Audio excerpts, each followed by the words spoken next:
Welcome everybody.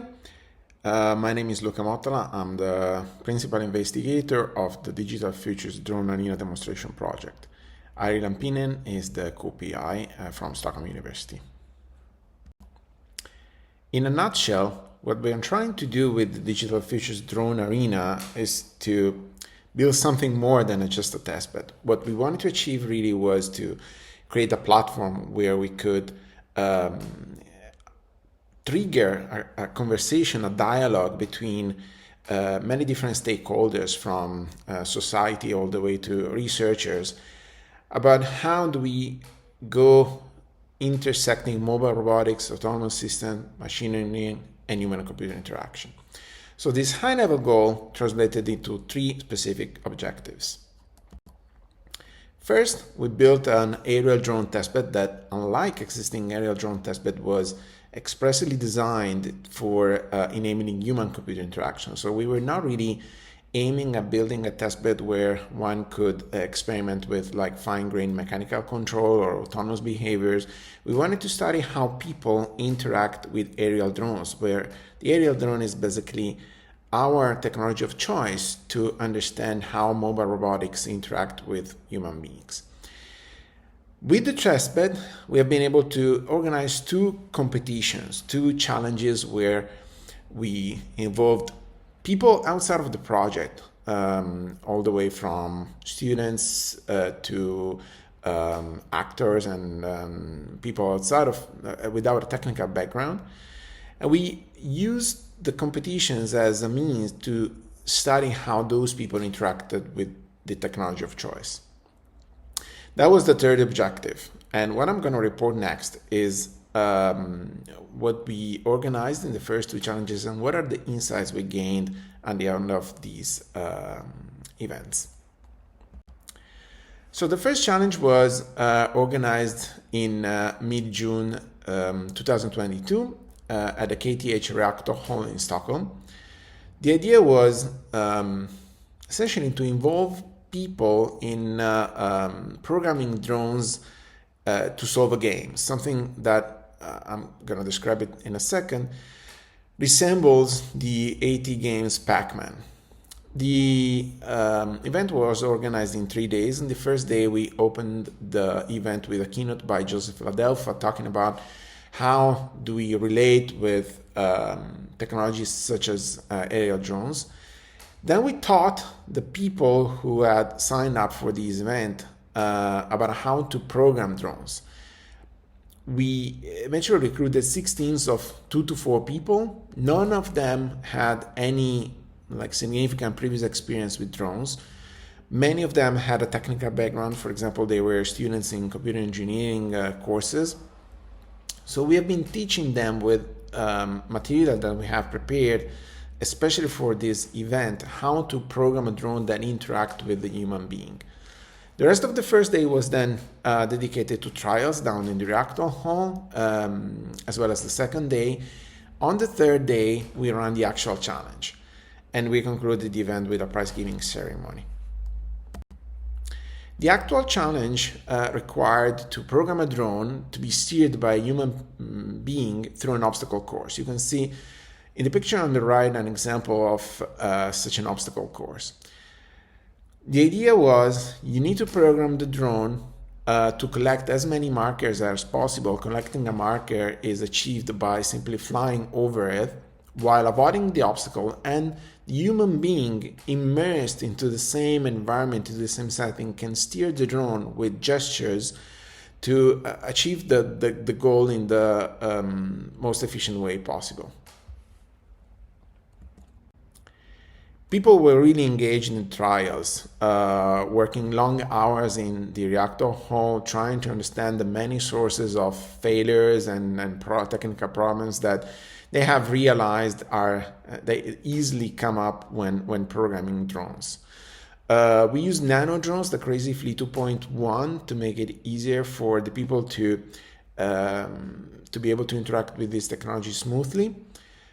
At the end of the trials, the teams have submitted their code to the jury in preparation for the actual challenge in the last day. The videos you see here are examples of a few of the runs in the actual challenge. You can appreciate how people had very different approaches at solving this, tackling the problems. Some people kind of were trying with their hands to steer the drone through the obstacle course, trying essentially to compensate for all the unexpected behavior of the drone. Some of the people, like on the left-hand side, realized that it was going to be much easier to use other tools rather than just their bare hands to steer the drone through the obstacle course. The six teams actually solved the challenge in drastically different ways.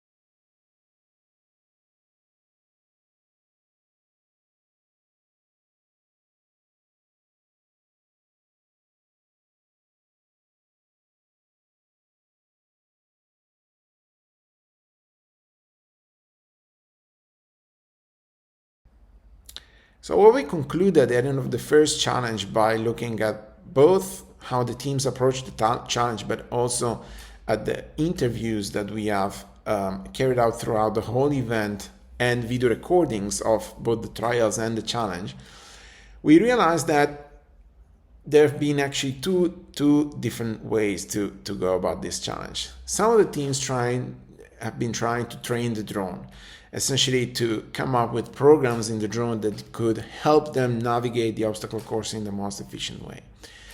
Other teams took a totally different approach. They trained the person, they kind of used or minimally modified the simple examples we have provided during the tutorial on the first day, and tried to learn themselves how to best behave together with the drone in the obstacle course to solve the challenge in the most efficient way possible. Common to these two approaches was that it was extremely difficult to understand how and why the drone is behaving. And this goes a little bit against the usual narrative of aerial drones as a mobile robotic technology. What we see in the newspapers and in videos on YouTube are aerial drones that perform extremely accurately and efficiently. The setting here was different because the conditions that we had put the teams in did not create such a very nice and predictable environment. So they had a hard time understanding what was going wrong and why. Of course, those who had some engineering or technical skills had kind of an easier time understanding these issues.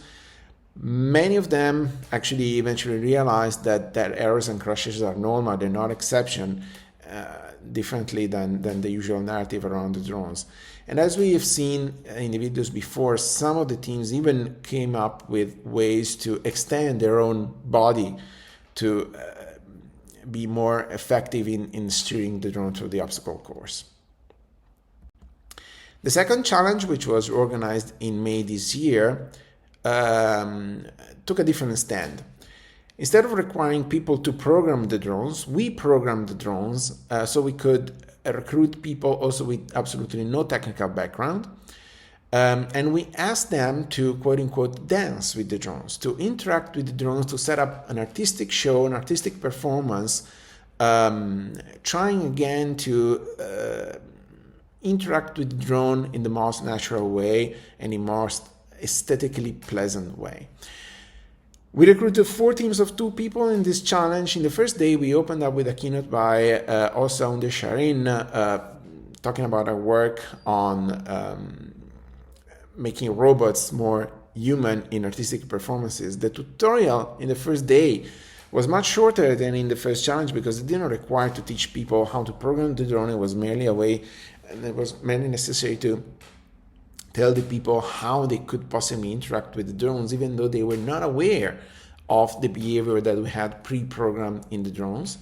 So in the trials, they spent most of the time trying to figure that behavior out, trying to understand how the drone was programmed by us to react to certain gestures by the human beings around it. The second day we had two invited talks, one by Rachel Garrett and the other one by Joseph Ladelph, again revolving around how do we discover the behavior of technology that we have not programmed ourselves and how that intersects with other disciplines like fashion or art.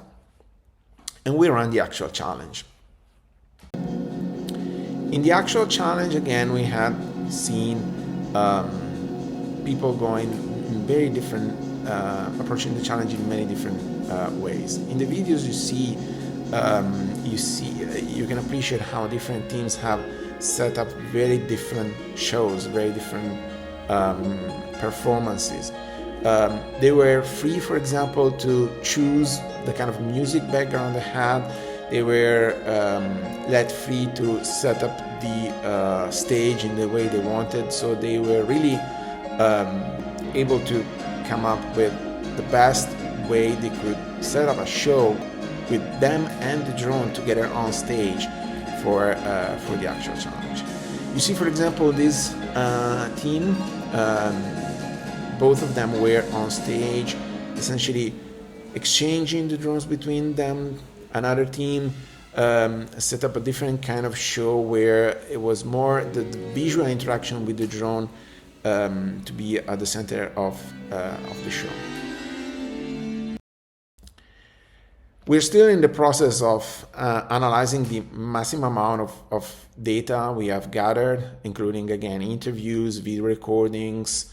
But the early insights we have gained until now revolve around the fact that, unlike in the first challenge, most of the time in this case was spent in understanding, figuring out the drone behavior that was not programmed by the participating teams, unlike in the first challenge. We have seen people interacting with drones like if they were living entities themselves. We have seen during the trials, especially, people talking to the drone like if the drones could listen to them and exchange information verbally.